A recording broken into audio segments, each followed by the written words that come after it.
श्री नागदेवताय नमः. नमस्कार मंडळी. आज आपण ऐकणार आहोत नागपंचमीची एक सुंदर आणि भावपूर्ण कथा. या कथेत एका शेतकऱ्याची आणि नागदेवतेची गोष्ट सांगितली आहे. एकेकाळी एका गावात एक गरीब पण कष्टाळू शेतकरी राहत होता.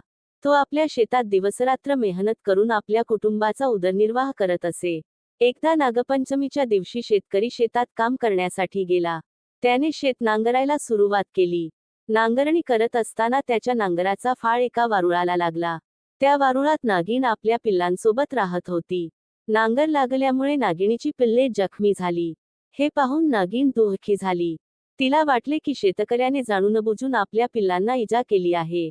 रागाच्या भरात नागिन शेतकऱ्याच्या घरी गेली. तिथे तिने शेतकऱ्याच्या मुलांना दंश केला. घरात दुःखाचे वातावरण निर्माण झाले. शेतकऱ्याची मुलगी मात्र नागदेवतेची भक्त होती. तिला ही घटना समजताच तिने नागदेवतेसमोर दिवा लावला आणि मनापासून प्रार्थना केली. ती म्हणाली, हे नागदेवता, आमच्याकडून नकळत अपराध झाला असेल तर आम्हाला क्षमा करा.